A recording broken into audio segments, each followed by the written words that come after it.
Good evening, Council, and thank you for the time. I'm Jeanne Baran, and I live here in Irvine. I'm speaking tonight regarding city business with the nonprofit organization, the Irvine Community Land Trust.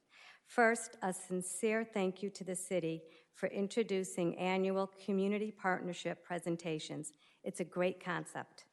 My comments today are focused on the Land Trust and asking for your strong consideration to include this nonprofit in the Sunshine Ordinance. The fiscal impact is marginal. And please remember that the Land Trust was adhering to the Sunshine Ordinance until a policy change was made at the discretion of the Land Trust Board. The Land Trust was created and funded by the city for the public purpose of generating all types of affordable housing in Irvine in perpetuity.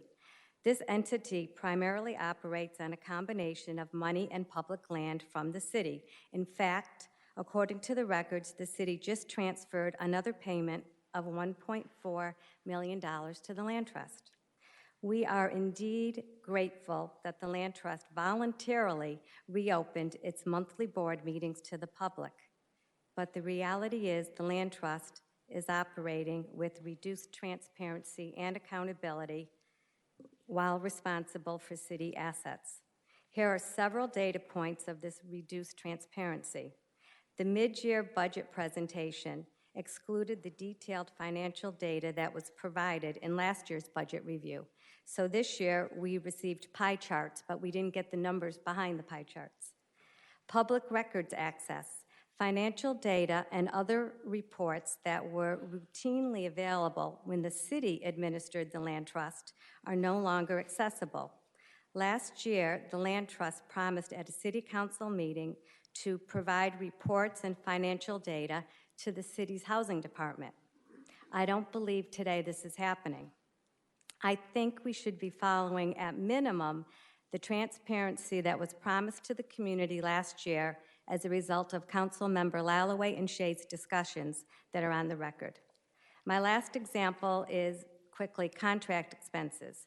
We see an increase in marketing and in lobbying efforts, and people just want assurances that we're spending what limited money we have for affordable housing properly. By amending the Sunshine Ordinance to include the Land Trust, it would ensure open meetings and transparency and accountability. Many residents share my concerns. We've had many residents come before you during public comments challenging the council on the legality and reasoning for the separation of the Land Trust from the city. In fact, our research shows that cities in the Bay Area have put sunshine regulations onto nonprofits that receive substantial city funding.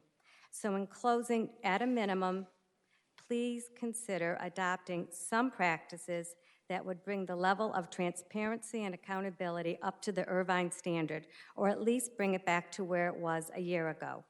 These requirements can always be reviewed and adjusted depending on the future growth of the Land Trust. Thank you very much. Thank you for listening.